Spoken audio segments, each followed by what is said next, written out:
Olá, meus amigos do YouTube. Hoje nós vamos falar sobre o colesterol. E para discutir esse tema, nós vamos falar com a professora Nájila Damasceno, que é professora de nutrição da Faculdade de Saúde Pública da Universidade de São Paulo. Nájila, vamos começar falando sobre a relação de colesterol e de doenças cardiovasculares, ataques cardíacos, derrames cerebrais.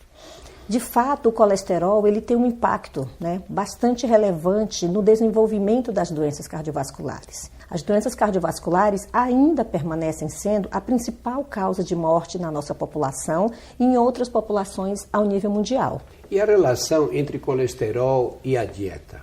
Obviamente, quando nós pensamos nesses alimentos-fonte, o mais comum e mais presente no dia a dia da dieta da nossa população é o ovo. Obviamente, outros alimentos são ricos também em colesterol, mas o ovo ele vem sendo um famoso vilão da nossa mesa. Ora, nós temos evidências científicas que dizem que o ovo não deve fazer parte do dia a dia da nossa dieta. Mas, recentemente, há menos de 2 semanas, nós tivemos um novo reviravolta científico nessa trajetória. Então, o ovo, que havia sido liberado o seu consumo pela American Heart Association, pela American Dietetics Association, nós também passamos agora a repensar, porque com a publicação recente da JAMA, ela diz que o consumo elevado de ovo faz com que haja, sim, um aumento na mortalidade geral e também a mortalidade por doenças cardiovasculares. Mas a população fica muito confusa com esses estudos contraditórios, né? Houve uma época que não se podia comer ovo, era considerado um veneno. De repente, se verificou que esses estudos não tinham significância. Agora surge esse estudo do JAMA, outra vez dizendo que há um aumento da mortalidade. Como é que a população se comporta? Então, posso ou não posso, né?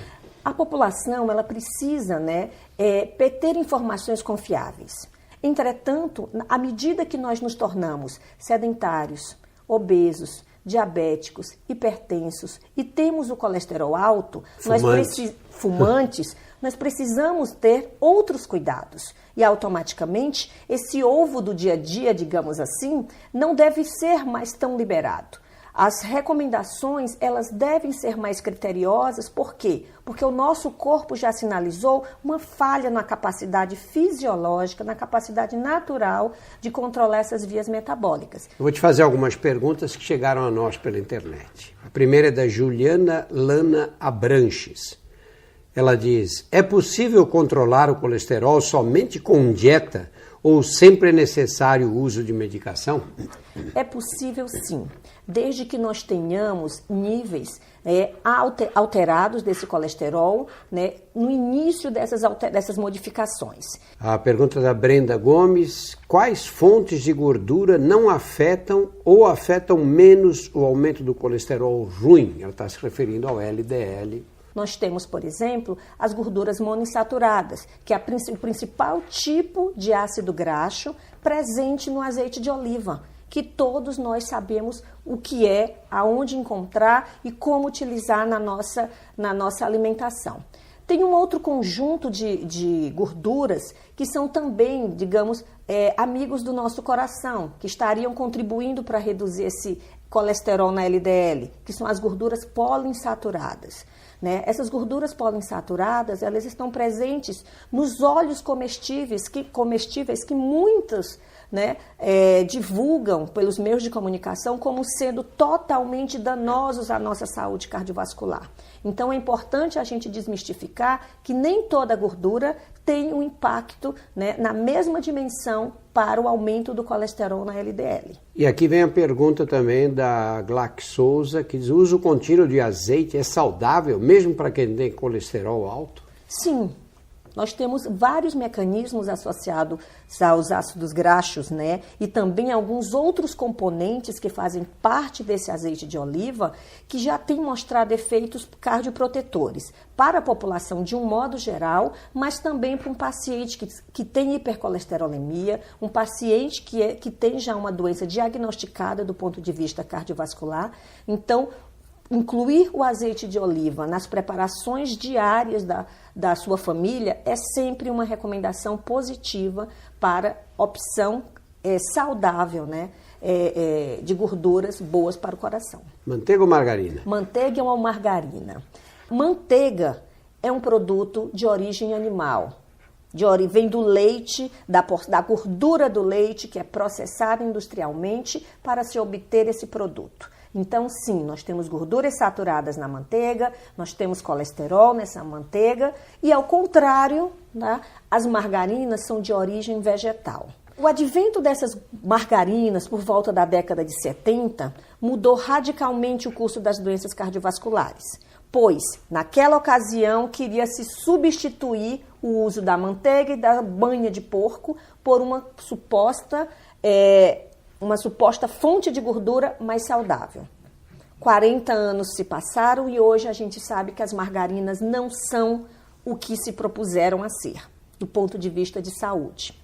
Hoje a gente tem margarinas que já são otimizadas, que contêm fitosteróis, que já podem ser utilizadas para as dietas de pacientes que são hipercolesterolêmicos. Mas, de um modo geral, as margarinas têm que ser utilizadas com bastante moderação. São produtos industrializados, que contêm uma série de aditivos, contêm sódio adicionado e que também ainda veiculam gorduras trans, que são muito mais negativas para o nosso colesterol do que o próprio colesterol que vem da manteiga. Pergunta da Elisa Nicot. Não sou de comer alimentos gordurosos, não como fritura, evito ao máximo. Mas meu colesterol está sempre fora da normalidade. Isso pode ser um problema do meu organismo, não necessariamente relacionado à alimentação? Pode. Obviamente, isso ainda representa uma fração pequena quando nós pensamos em todos os indivíduos que têm hipercolesterolemia. Mas para a nossa ouvinte é importante que ela observe o histórico familiar dela. A pergunta da Juliana França. Eu tenho colesterol alto e costumo comprar lasanha e pratos prontos congelados pela praticidade. Devo evitar? Deve evitar. De modo semelhante ao que a gente recomenda quanto à prática da atividade física, a dieta também faz parte de um ritual. Então, ir ao supermercado, ir à feira, buscar fazer um resgate, né, no preparar a sua refeição, isso é o que a gente defende hoje. Isso não quer dizer que a nossa ouvinte não possa consumir uma lasanha congelada, mas é preciso que isso seja feita de maneira ocasional, exatamente.